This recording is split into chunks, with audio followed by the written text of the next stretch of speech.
చూస్ country delight, live better. ఇప్పుడే country delight app ని download చేసుకోండి. అందుకే ఇప్పుడే నాయకత్వంతో మాట్లాడినాక నేను మాట్లాడిన తర్వాత లోకేష్ గారు పార్టీకి 6 శాసనాలతో ఒక బ్లూ ప్రింట్ రిలీజ్ చేస్తారు. అదే మాదిరిగా ఈరోజు రేపు మనం లా అండ్ ఆర్డర్ గురించి మాట్లాడుతున్నాం.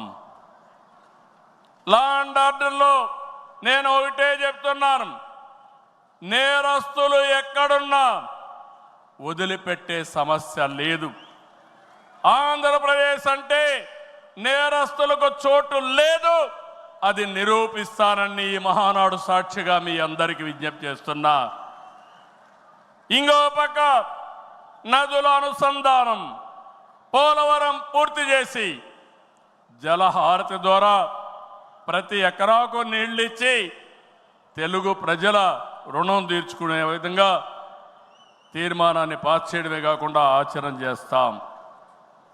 భవిష్యత్తులో వచ్చే గ్రీన్ ఎనర్జీ, అదే మరి గ్రీన్ హైడ్రోజన్, అదే మరిగా అనేక ఇండస్ట్రీస్ని నాంది పలుకుతాం. అదే మరిగా ఎక్కడికక్కడ ఏవైతే లాజిస్టిక్స్ ఉన్నాయో రోడ్లు కానీ, రైల్వే కానీ, పోర్ట్లు, ఎయిర్పోర్ట్లు కానీ, అదే మాదిరిగా పోర్ట్లు కానీ, ఇంకో పక్క ఇన్లాండ్ వాటర్ వేస్ కానీ ఇవన్నీ చేసి ప్రపంచంలోనే లాజిస్టిక్స్ కాస్ట్ తగ్గే విధంగా మన ఆలోచనలు ఉంటాయని చెప్పి నేను మీకు తెలియజేస్తున్నా. ఇంకో పక్కన మీరు చూస్తే ఆ రోజు నేను హైటెక్ సిటీతో హైదరాబాద్లో ఐటీ ప్రారంభించాను. ఈ మహానాడు ద్వారా, క్వాంటమ్ వ్యాలీ ద్వారా ఆర్టిఫిషియల్ ఇంటెలిజెన్స్ కూడా ప్రాధాన్యత ఇచ్చి తెలుగు జాతిని ముందుకు నడిపిస్తామని చెప్పి నేను మీకు తెలియజేస్తున్నా. ఇంకో పక్కన ఇటీవలే స్వర్ణాంధ్ర విజన్ డాక్యుమెంట్ తయారు చేశాం.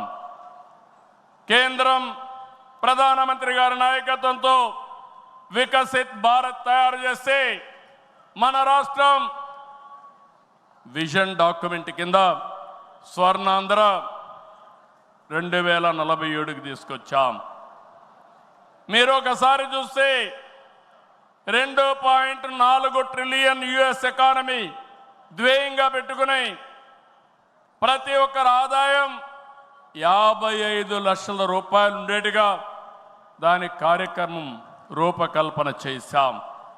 మన సంకల్పం ఒకటి, వెల్తీ, హెల్తీ, హ్యాపీ సొసైటీ మన విధానం.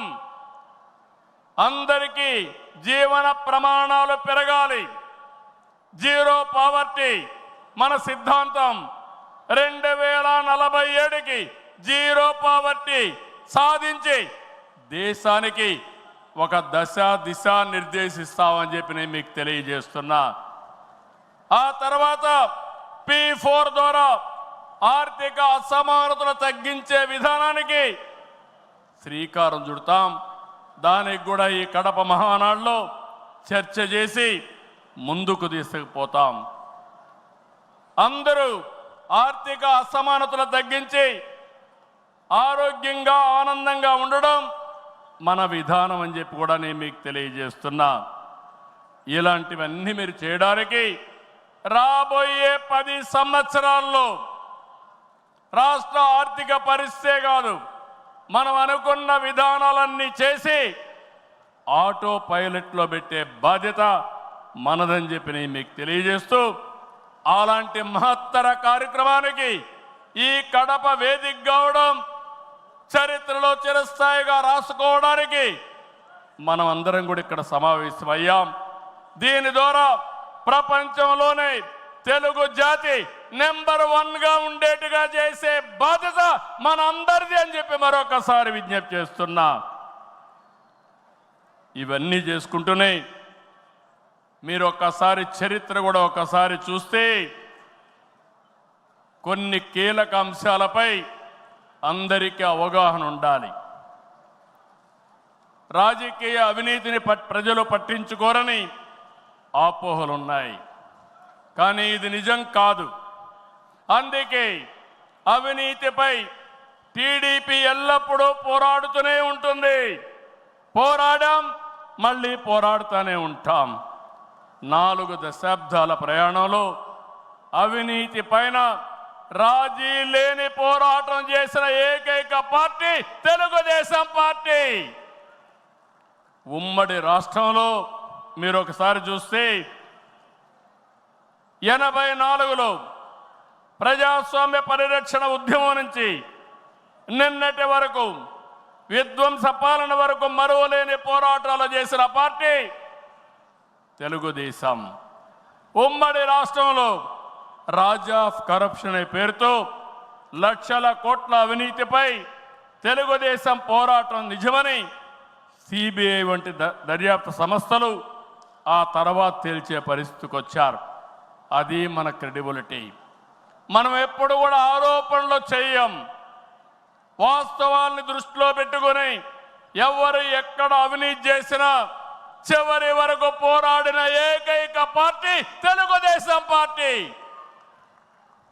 హైదరాబాద్లో ఔటర్ రింగ్ రోడ్డు కానీ, వ్యాన్పిక్ సిటీ కానీ, హిందూకి ఇచ్చిన భూములు కానీ, లేపాక్షి భూములు కానీ, ఇలాంటివన్నిటిపైన మనం పోరాడాం. దాని పర్యవసానం తర్వాత ఇన్వెస్టిగేషన్ ఏజెన్సీ అన్ని ఒప్పుకునే పరిస్థితికి వచ్చారు. ఓబులాపురం ఆక్రమ మైనింగ్పై మనం చేసిన ఉద్యమం నాడు దేశంలోనే ఒక సంచలనం. సుమన్ టీవీలో మీ పర్సనల్ అండ్ బిజినెస్ ప్రమోషన్స్ కోసం కింది నెంబర్కి కాంటాక్ట్ చేయండి.